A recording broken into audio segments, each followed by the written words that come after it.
ഇപ്പോഴും ഇങ്ങനെയൊക്കെയുള്ള ആളുകൾ ഉണ്ടെന്ന് പറയുമ്പോഴേ ഒരുപാട് സങ്കടം തോന്നിയിട്ടുണ്ട്. കാരണം വെറും 8ാം ക്ലാസ് വിദ്യാഭ്യാസം മാത്രമുള്ള ഒരാളാണെങ്കിൽ 8ാം ക്ലാസ്സിലെ ബയോളജി ക്ലാസ്സിൽ ഒരു 10 മിനിറ്റ് ഇരുന്നിട്ടുണ്ടെങ്കിൽ അയാൾക്ക് അതിനുള്ളൊരു ബുദ്ധിയെങ്കിലും ഉണ്ടാവും.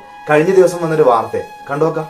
അങ്കമാലിയിൽ പെൺകുഞ്ഞിനെ പ്രസവിച്ചതിന് ഭാര്യയെ ക്രൂരമായി മർദ്ദിച്ചു ഭർത്താവ്. പെൺകുട്ടി ഉണ്ടായത് ഭാര്യയുടെ കുറ്റം കൊണ്ടാണെന്ന് ഭർത്താവ് പറഞ്ഞതായി എഫ്ഐആറിൽ വ്യക്തമാക്കുന്നു. ഇയാൾക്കെതിരെ പോലീസ് കേസെടുത്തു. ഇപ്പോഴും ഇങ്ങനത്തെ സംഭവങ്ങൾ കേരളത്തിൽ ഉണ്ടാകുന്നു എന്നതാണ് അത്ഭുതകരമായ കാര്യം. അത് മാത്രമല്ല, ഈ പെൺകുഞ്ഞുണ്ടായത് ഭാര്യയുടെ കുറ്റം കൊണ്ടാണ് എന്ന് വിശ്വസിക്കുന്ന ആളുകളുമുണ്ട്. എറണാകുളം അങ്കമാലിയിലാണ് ഈ സംഭവം ഉണ്ടാകുന്നത്. 29 വയസ്സുകാരിയായ യുവതിയാണ് പോലീസിൽ പരാതി നൽകിയിരിക്കുന്നത്. 2020 ഇവരുടെ കല്യാണം കഴിഞ്ഞിട്ട് 2021 ഇവർക്കൊരു പെൺകുഞ്ഞ് ജനിച്ചു.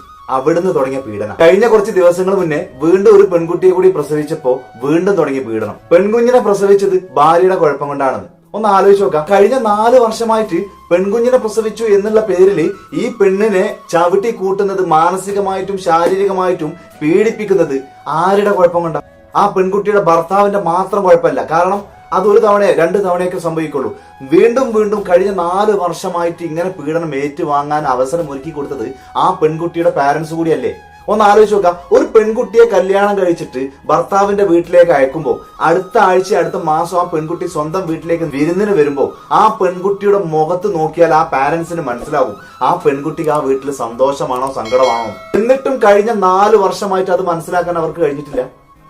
പ്രശ്നങ്ങൾ സ്വാഭാവികമാണ്, അത് ഉണ്ടാവും. അതൊക്കെ പരിഹരിച്ച് മുന്നോട്ട് പോകണം. എന്തെങ്കിലും ചെറിയ പ്രശ്നങ്ങൾ ഉണ്ടാവുമ്പോൾ ആ പ്രശ്നം ശരിയാകും, നാളെ ശരിയാകും എന്നൊക്കെ വിചാരിച്ച് നിൽക്കും, സ്വാഭാവികമാണ്. പക്ഷെ ഇത് 4 വർഷമാണ്. കഴിഞ്ഞ 4 വർഷമായിട്ട് ചവിട്ടി കൂട്ടാനുള്ള അവസരം ഒരുക്കി കൊടുത്തത് തീർച്ചയായിട്ടും ആ പെൺകുട്ടിയുടെ പാരന്റ്സ് കൂടിയാണ്. ആ പാരന്റ്സ് കൂടി അതിൽ ഇൻവോൾവ് ആണ്. പിന്നെ ആ ഭർത്താവിനെ കുറിച്ച്, അയാളെ കുറിച്ച് ഒന്നും പറയാനില്ല, ഒന്നും പറഞ്ഞിട്ട് കാര്യമില്ല.